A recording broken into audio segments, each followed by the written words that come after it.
আমরা বর্তমান সময়ে কিন্তু সবাই মোটামুটিভাবে অফবিট জায়গা কিন্তু খুবই পছন্দ করি।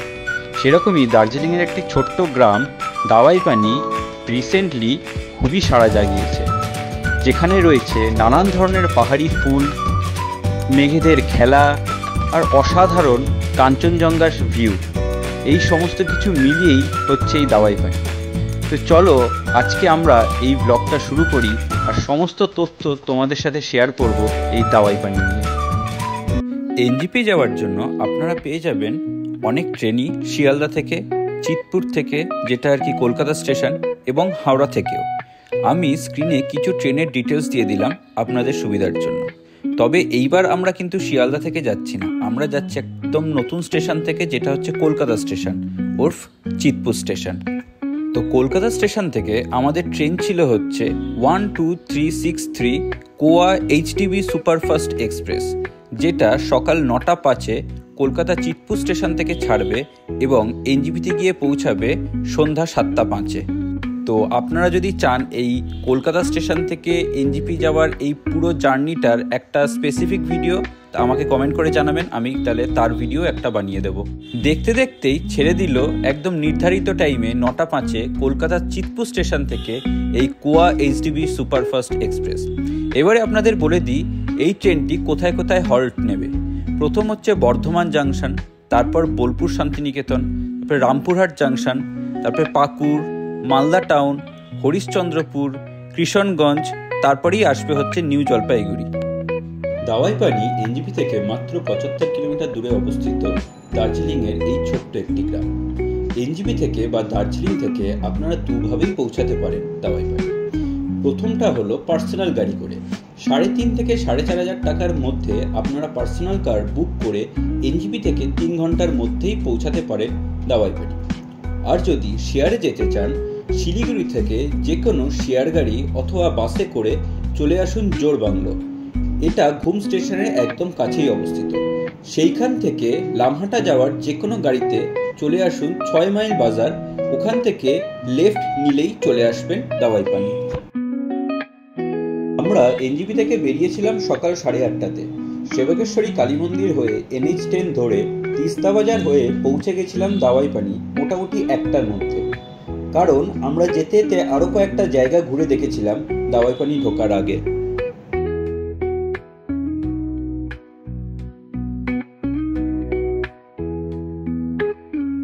দাওয়াইপানিতে থাকার অনেক হোমস্টে আছে। আমরা যেই হোমস্টেতে ছিলাম সেটাই মাত্র 4টে রুম আছে। অনেক হোমস্টে থাকে যেখানে কিন্তু গাড়ি ঢুকতে পারে না, তার জন্য হয়তো একটু আগেই ছেড়ে দিতে হয় আমাদের। এই হোমস্টেতে কিন্তু এরকম কোনো অসুবিধে ছিল না, আমরা একদম হোমস্টের সামনেই নামতে পেরেছিলাম। এইবার এই হোমস্টের ভেতরটা আপনাদের দেখিয়ে দিই। এই হোমস্টের রুমগুলো কিন্তু বেশ বড় এবং খুবই পরিষ্কার। পার ডে পার হেড এই সিজনে এখন চলছে 1400 টাকা করে। তবে এটা কিন্তু সিজনের ওপরে ডিপেন্ড করে, কোনো সময় আপনারা 1400 টাকার বেশিও পেতে পারেন অথবা কোনো সময় 1400 টাকার কমেও আপনারা কিন্তু পেতে পারেন।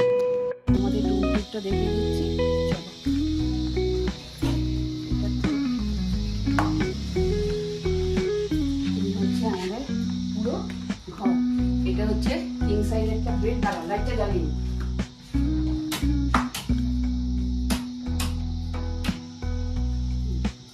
তো বেশ বড় সড়ো রুমটা।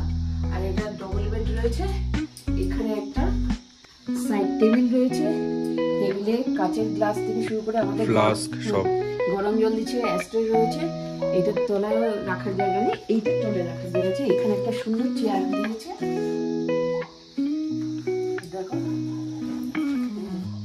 একটা সুন্দর জানলা, কাঁচের পুরো জানলা। এখান দিয়ে পুরো ভিউটা খাটে বসে বসে দেখা যায়, ওখান থেকেও দেখা যায়, প্লাস এইখান থেকে দরজা দিয়ে যদি দেখো এই যে পুরো এইখান থেকে শুয়ে শুয়ে ক্লিয়ার ভিউ থাকলে কাঞ্চনজঙ্ঘা পুরো দেখা যাবে। তো এখানে একটা সেন্টার টেবিল দিয়েছে, এখানে একটা ক্যান্ডেল রাখবার জন্য একটা বাটি দিয়েছে, আর এটা হচ্ছে ব্যাটারি লাইট দিয়েছে। আর এখানে সুন্দর একটা ভাস দিয়েছে, আর এটা একটা আয়না দিয়েছে। এখানেও একটা চেয়ার রয়েছে। তো চেয়ারগুলোর মধ্যে ইগনোর করে এখানে আমরা জিনিসপত্র একটু রেখেছি। আর মিস্টার এলিমেন্ট দেখো, এই ম্যাটটা পাতা রয়েছে। হ্যাঁ, এখানে একটা খুব সুন্দর রয়েছে, দেখো এখানটা খুললে পরেও এসে করা যায়, কিন্তু এখানে দেখো এখানে এত শিশির এসে জল দিয়েছে না, যার জন্য কি করে নিতে হবে করে। এখানে একটা হ্যাঙ্গার দিয়েছে, এখানে সব ঝুড়ি রাখা যাবে, এখানে টাওয়াল দিয়েছে, এখানে সুইচ আছে, চার্জার রয়েছে, আর এখানেও অনেকটা খুব সুন্দর একটা এসে রয়েছে। এটা ঘষা কাজ রয়েছে, বাড়ি থেকে দেখা যায় না। এখানে একটা দরজা রয়েছে, কালকেও তোমাদের দেখিয়েছি। আর এইটা দিয়ে ওদের বাইরে জায়গাটা হচ্ছে আসল টয়লেট। তো ধরো খুব সুন্দর, ছোট্ট খাট্টোর উপরে একদম সাফ সুতরা পরিষ্কার, গিজার আছে, হ্যাঙ্গার আছে রাখা, একটা বালতি রয়েছে, মগ রয়েছে, শাওয়ার রয়েছে, সব রয়েছে। ঘরে ঢুকেই প্রথমেই একটু চা খেয়ে আমরা ফ্রেশ হয়ে নিলাম, তারপর একটু রেস্ট নিয়ে বসে পড়লাম দুপুরের খাবারের জন্য। এই চাটা মনে হচ্ছে সমস্ত ক্লান্তি একদম কমিয়ে দিল। আর এই যে একদম এখানটাই হচ্ছে আমাদের এখন তো দুপুরে আমাদের মেনু ছিল গরম গরম ভাত, ডাল, ডিমের কারি, স্কোয়াশের তরকারি এবং পাঁপড় ভাজা। মানে অসাধারণভাবে কিন্তু পরিবেশন করেছে, যেটা দেখে আমার খুবই ভালো লেগেছে। সুন্দরভাবে এখানে ডেকোরেট করা একদম ডেকোরেশন করে দিয়ে দিয়েছে। সাথে হচ্ছে ছোট ছোট ওই যে গ্রিন কালারের বাটি, আর এটা দিয়ে একদম এইভাবে নিয়ে নেব। আর এটা কিভাবে নেব তোমাদের দেখাচ্ছি। দেখো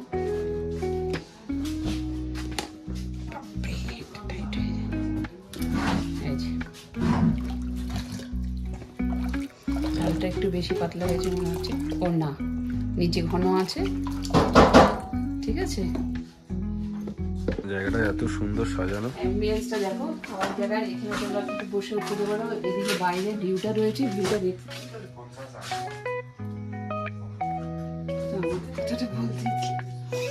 বাইরের ভিউটা মানে অসাধারণ ভিউ। এই দেখো বাইরের ভিউটা কি সুন্দর, একদম পুরো মেঘ হয়ে গেছে, একটু আগে কিন্তু একদম পুরো পরিষ্কার ছিল। আর এদিকটা আমাদের একদম খাওয়ার টেবিল রয়েছে, ওই দিদি সব সার্ভ করছে।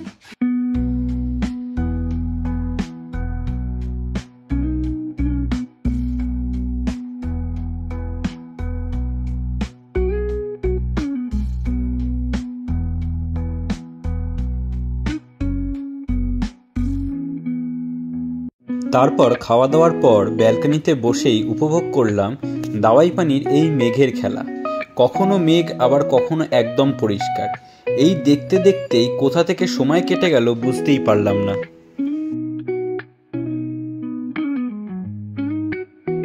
দেখতে দেখতেই নেমে আসলো সন্ধ্যা এবং লাইট জ্বলতে শুরু করলো সারা দার্জিলিং শহর। এই হচ্ছে দাওয়াই পানির সন্ধ্যের অ্যাম্বিয়েন্স। কি সুন্দর করে ছোট্টখাট্ট এই হোমস্টেটা, বাট এত সুন্দর করে সাজিয়েছে না, খুব সুন্দর লাগছে। একটু চারিদিকটা দেখাই। আর সন্ধ্যেবেলা হলে তো এখানে সেরকম একটু কিছু দেখার কিছু থাকে না, শুধু এনজয় করো। ওই পকোড়া টকোড়া দেবী এখন বলে গেল, তো ওরা তৈরি করছে আর আমরা একটু এখানে বসে রয়েছি। বাইরেটা বেশ ঠান্ডা, বেশ ঠান্ডা। তো এটা পুরোটাই অন্ধকার হয়ে আছে। ব্যাক সাইডেও একটা দরজা আছে, দরজা দিয়ে বেরিয়ে দেখো এই জায়গাটা দিয়ে প্রথমে আমরা যেখান দিয়ে এন্ট্রি করে এই জায়গাটা দেখো সুন্দর করে সাজিয়েছে।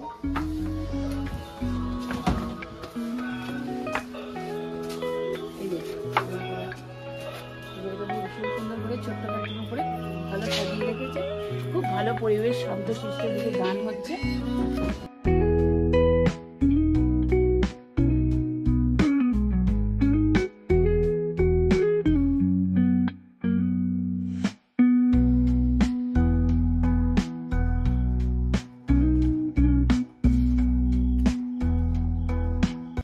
এর মধ্যেই দিয়ে গেল আমাদের ঘরে গরম গরম চিকেন পকোড়া এবং তার সাথেই সেই পাহাড়ি গরম গরম চা।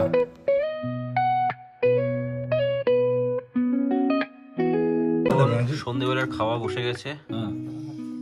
একজন পুরো শীতে একদম কাবু করে দিয়েছে, একজনকে বলেছে কম্বল থেকে আর বেরোবে না।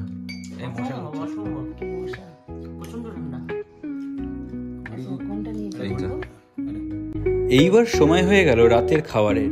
বসে পড়লাম আমরা সবাই খেতে। আর সন্ধ্যার পর থেকে কিন্তু বেশ ভালোই ঠান্ডা লাগতে শুরু করছিল। রাতে আমাদের আজকে মেনু ছিল হচ্ছে রুটি, ভাত, যে যেটা চাইবে তোমরা সেটাই নিতে পারো, রুটিও নিতে পারো, ভাতও নিতে পারো। তার সাথে ছিল ডাল, চিকেন কষা, আলু ভাজা, খাওয়ার কিন্তু ছিল একদম ঘরোয়া, কিন্তু টেস্ট হচ্ছে দুর্দান্ত। এখানকার খাওয়া কিন্তু এক কথায় জাস্ট দারুণ, খুবই সুন্দর।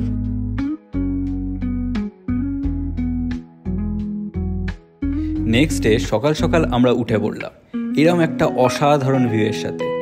আপনারা এইখান থেকে একদম পরিষ্কার দেখতে পাবেন দার্জিলিং শহর, নামচি, এবং সব থেকে মেন জিনিস কাঞ্চনজঙ্ঘা একদম শুয়েই বা বসেই আপনারা দেখতে পাবেন। কিন্তু হচ্ছে সকালবেলা আমাদের চা দিয়ে গেল, তো চা দিয়ে গেল, এখন চা খাবো। যার যার চিনি লাগবে সেই চিনি দিয়ে।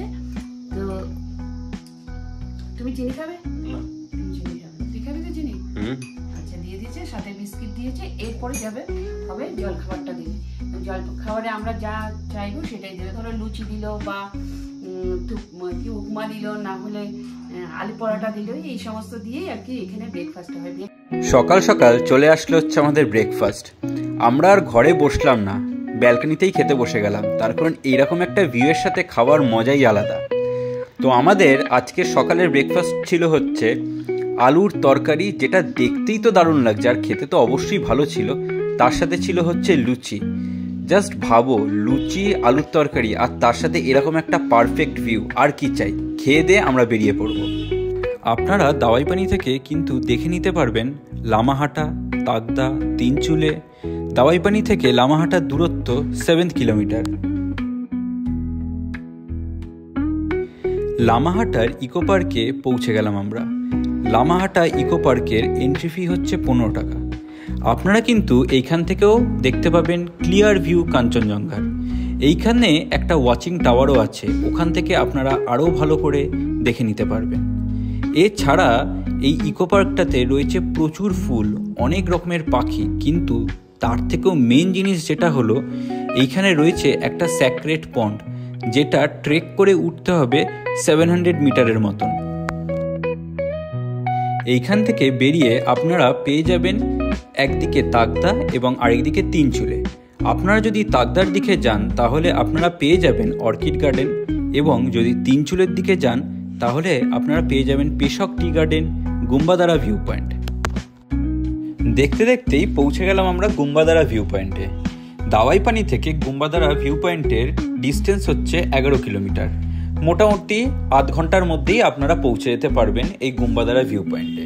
আর দেখুন গুম্বাদারা ভিউ পয়েন্টটা কি অসাধারণ লাগছে, কি অসাধারণ মেঘের খেলা, জাস্ট দেখে যেন চোখটা মুগ্ধ হয়ে গেল।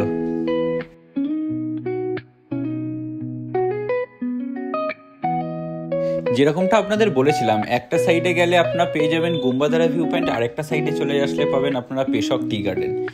তো এই দুটো সাইটও আপনারা ঘুরে নিতে পারেন একসাথেই এই দাওয়াইপানি থেকে। দাওয়াইপানির মোটামুটি সবকিছু ঘোরা হয়ে গেছে, আমরা এখন বেরিয়ে যাচ্ছি। তো আমাদের এই দাওয়াইপানির যাত্রা এখানেই শেষ হলো। নেক্সট ব্লগে আরও একটা অফবিট জায়গা আপনাদের জন্য নিয়ে আসবো। ততক্ষণের জন্য টাটা, গুড বাই।